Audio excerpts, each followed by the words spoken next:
All previous episodes of this season talked about inheritances that already have distance: the time you were born, the country, the culture, the body. There is enough perspective to examine them. This episode is different. It's about the present, about the historical moment we are in now. And the present is the hardest to examine because we are inside it. To identify clearly what shaped the people who lived here. We still can't see it completely. Just like people who grew up during World War II couldn't fully see what that time was instilling in them as it happened. But there are some things we can already name.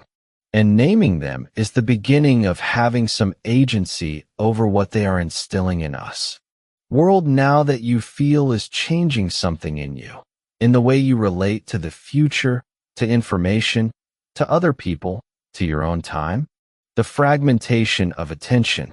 The information environment we live in, social media, constant notifications, endless content flow, is establishing a relationship with attention that is historically unprecedented. The ability to be with one thing long enough to understand it deeply is being restructured. Not for everyone in the same way, but for everyone in some way. What this instills: difficulty with boredom, with waiting, with depth. And paradoxically, a growing appreciation for what is slow, for what is deep, for what is present, precisely because it becomes rarer. Uncertainty as a permanent condition. The crises of recent years, pandemic, economic instability, conflicts, technological acceleration, have instilled in many people a different relationship with the future. The feeling that long-term planning is an illusion, that security is temporary, that what was stable may not be. What this instills: anticipatory anxiety, difficulty in committing to something long-term, appreciation of the immediate present. And also, adaptability, less attachment to specific forms of how life should be. Technological acceleration and artificial intelligence. The speed of technological change, and specifically the emergence of artificial intelligence with increasing capabilities, is raising questions about identity, about the value of human work, about what it means to be human, which still have no clear answers. This identity uncertainty is an inheritance of the moment, and we are still in the middle of it. History repeatedly shows that people living through significant historical moments rarely see the entirety of what is happening as it happens.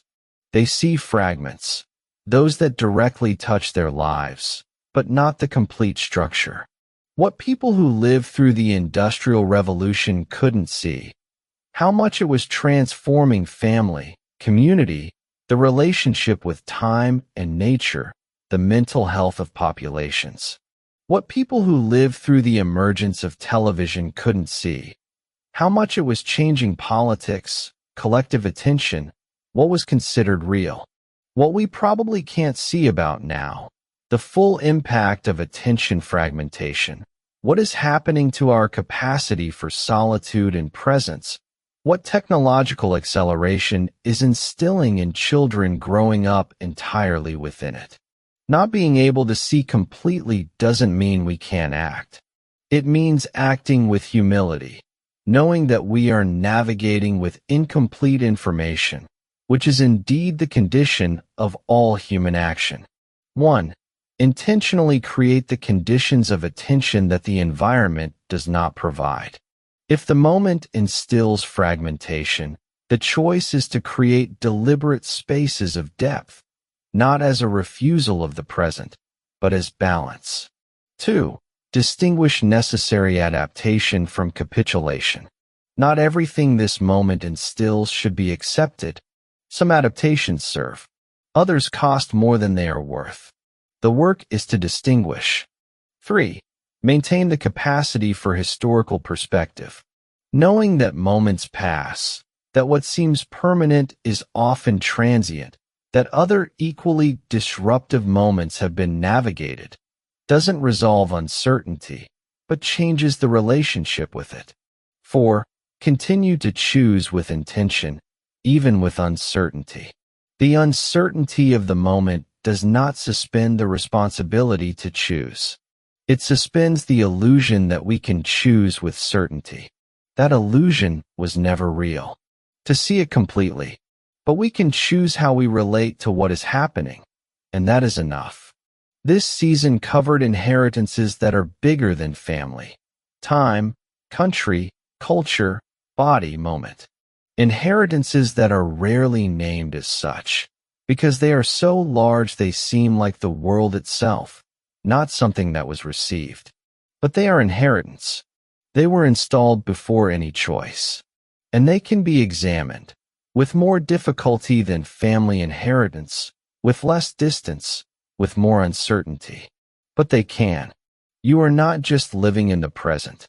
You are being shaped by it, just like all previous generations were shaped by their presence. The difference is that you can know this and do something with that knowledge.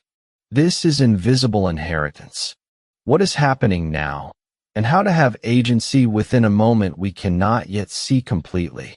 In the closing of this season, we will go through the complete path, the 3 seasons of invisible inheritance together, and we will announce what comes next. Invisible Inheritance T3.